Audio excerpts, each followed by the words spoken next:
Yes, sir. Good Please afternoon, sir. present. Good afternoon.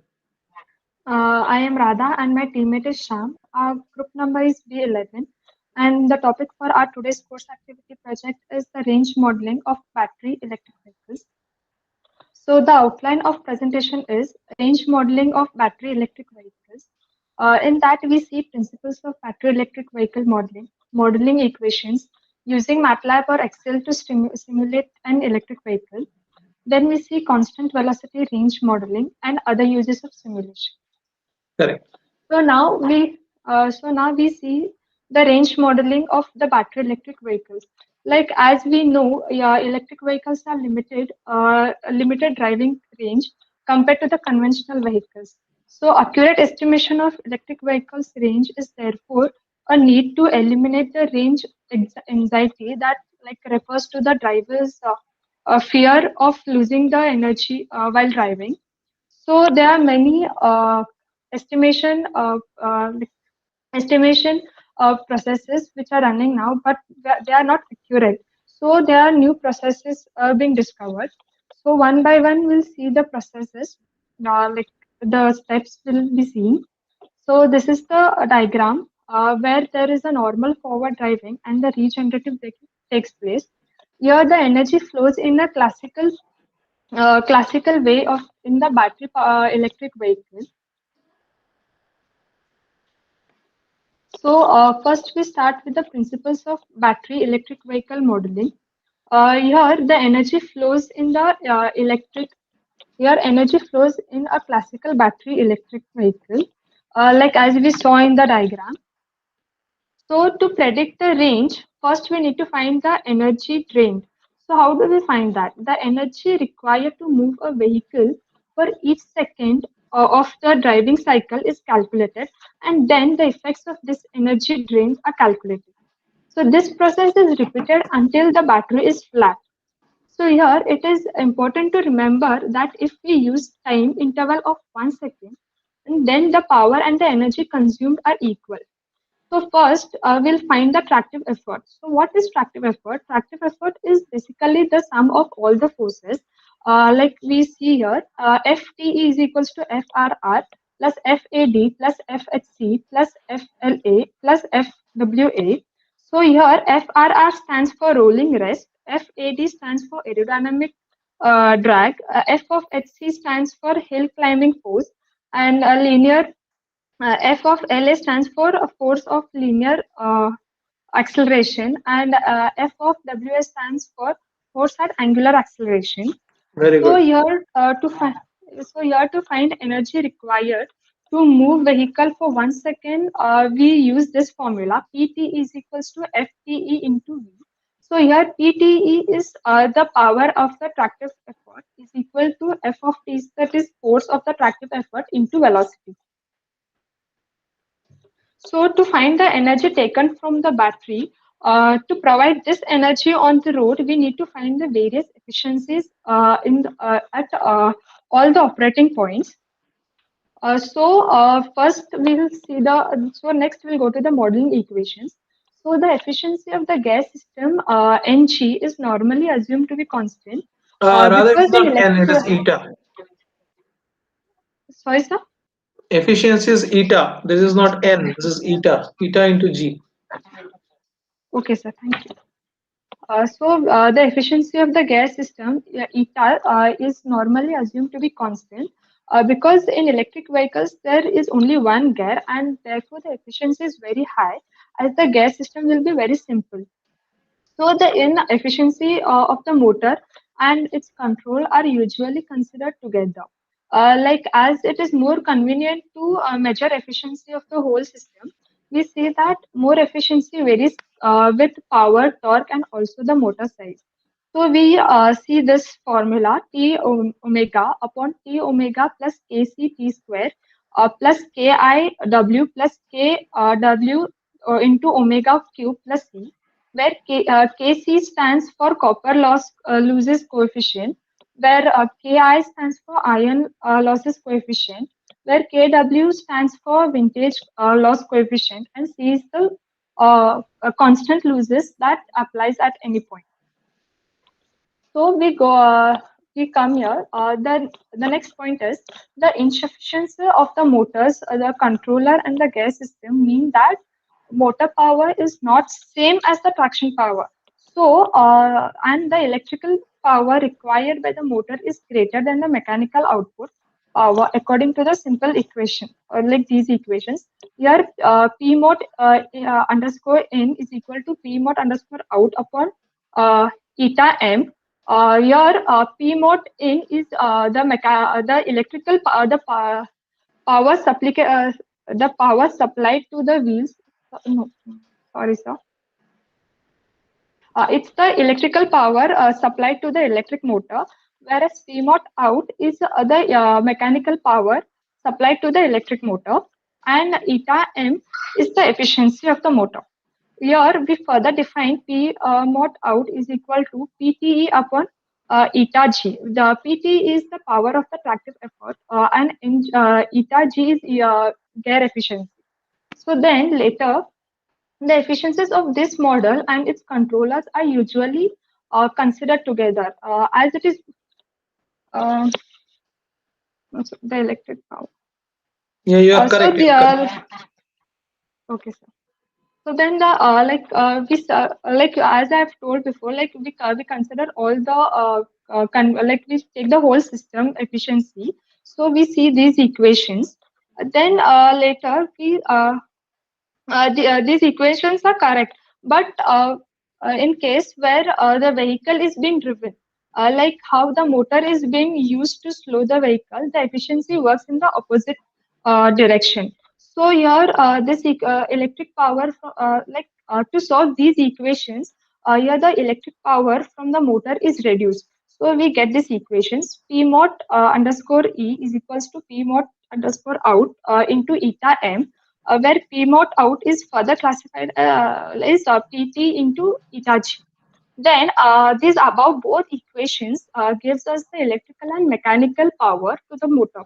So like we also need to consider the electrical system of the vehicle like lights, accessories like radio and etc.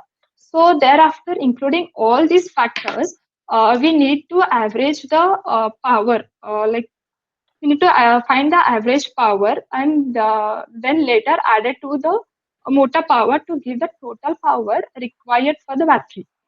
So we have this equation P bat equal to P mod underscore in plus P of AC. So then we see this simulation the we like we see this in the MATLAB or Excel. So the simulation of battery behavior. So there are several steps. Like first, we calculate the open circuit battery voltage, which depends on the state of charge of the battery. Then we Correct. calculate the battery current. Then we update the record of the charge removed from the battery, correcting high currents using Q-cut coefficient. Then the level of the discharge of the battery is updated. Then if the battery is not discharged, the whole process should be repeated once second later at the next velocity, the next velocity level. So here is the flow chart. So here the first we start. Then first stage is to load the velocity data for the driving cycle to be used. Then second step is next stage we set up the vehicle parameters like such as mass, the battery size, and the type. The electrical power taken by the accessories PAC should be set at a point. Then the third step, we take data arrays should be created for storing data that needs to be remembered at end of the each cycle. Like Correct. this could be called as the end of the cycle arrays. The most important data that needs to be kept in the record of the charge removed from the battery is the depth of the charge and the distance traveled. Then the fourth step, we see that the next stage is to set up the arrays for the data to be stored in one cycle. Like this data can be lost at the end of the each cycle. This is also the charge removed, like depth of the discharge and discharge and the distance traveled.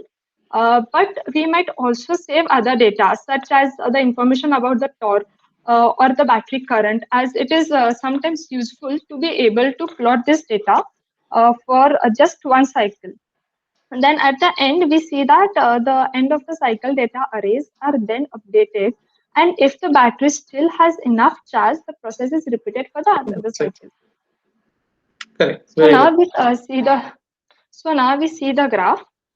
Here we have seen the graph, a graph of depth of discharge that is on y-axis and against the distance traveled per kilometer on the x-axis.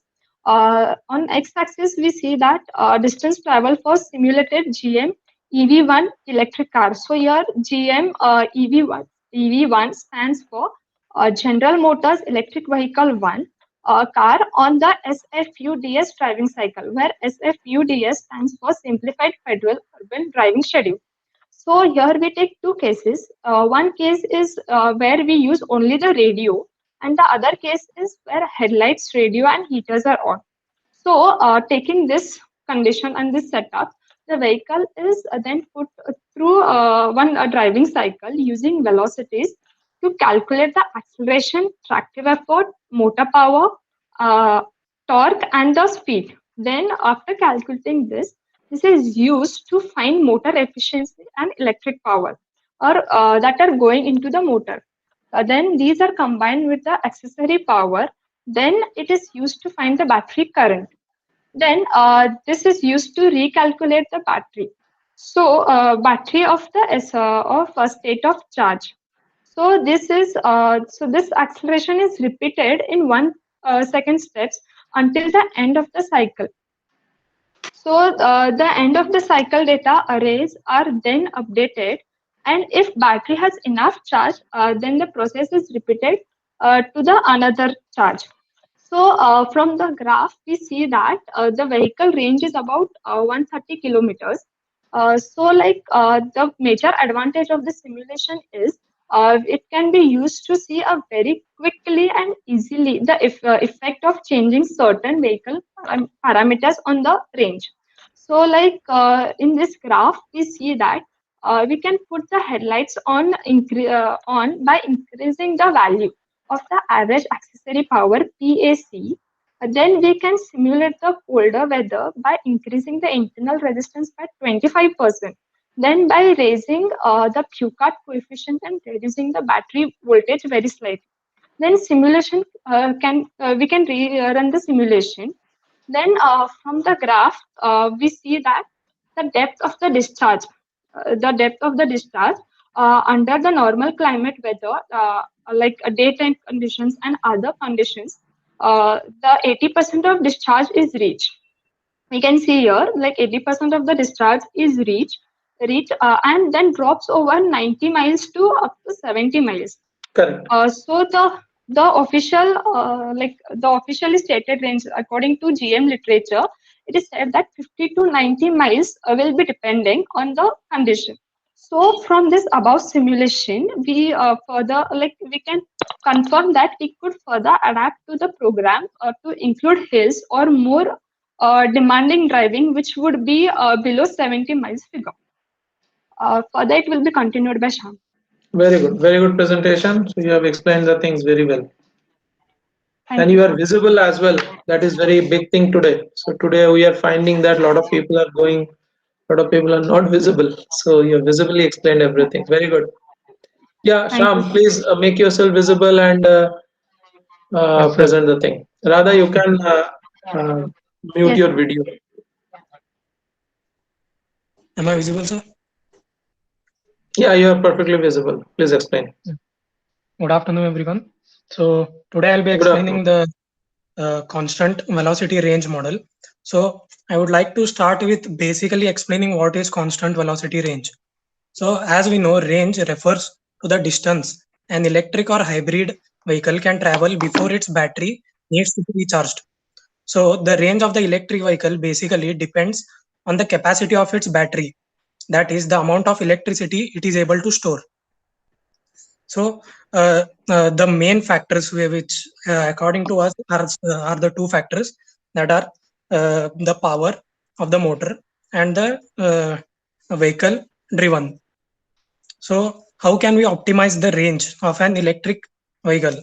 So we can preserve the energy in its battery as much as possible by uh, by consumption by the less consumption during acceleration by keeping a constant velocity. And also a smooth driving style is important when braking. Most of the times we slam the brakes at the last like at the time we need to stop. So instead of that, we can anticipate decelerations and release the accelerator to enable the car to slow down by itself and to convert the ke, that is the kinetic energy, into electricity or any other form to store and use it later or at that time. And also the braking is beneficial to both the battery and our wallet as well, because if we use the brakes very uh, accurately and for very like very proper instant of time, the cost to change the brake pads will be cut off. So that's the and the other factors that also affect the range are as road topography, weight of the car, and the usage of the interior equipments like AC or any TVs inside the car, and also the tire Very conditions, and also correct. the battery. So now coming to the programming part, when compared with the modeling driving cycles, we have achieved constant velocity simulation, which is easier. So it is simpler because speed and torque are either negative nor zero. So and the code also becomes very short if we use this script in the programming mode, which is lean space of 12.5, 12.5, and 100. It basically states that it creates a block of 100 arrays, which in which 12.5 values are stored. I mean the value is 12.5, which is stored in those arrays. And it may not be elegant, but it is definitely the quickest and the easiest to uh, to cut down the MATLAB code into the smallest. And now we come to the other uses of simulation. Next slide. Yeah. So other the data produced during the simulations has many more uses than just predicting the range. That is, we can see the first is vehicle acceleration, tractive effort. Tractive effort, it means the total traction of of a of a vehicle exerts on a surface. It is called as tractive effort. And the motor power, the motor torque, the angular speed, the power, the efficiency, and the current outgoing or incoming into the battery. So, and uh, yeah, next slide, please.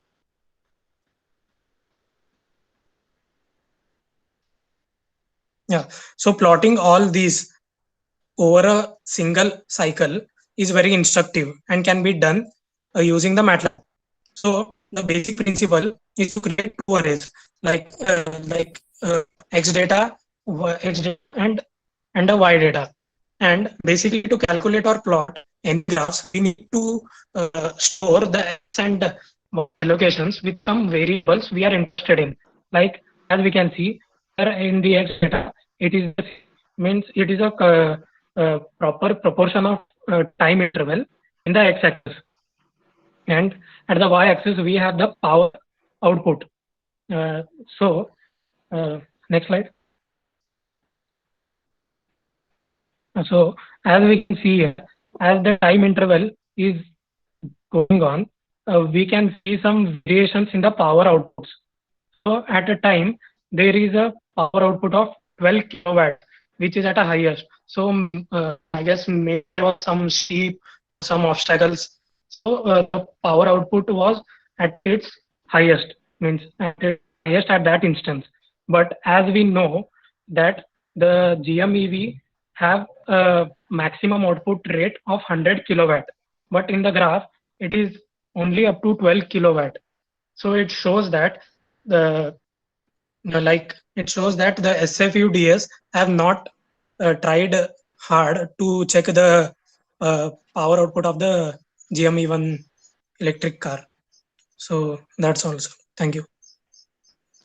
A very good response, a very good presentation has come at last of today. So you have explained theory as well as simulation, and everything was done very properly. I congratulate you too, Radha and Sham.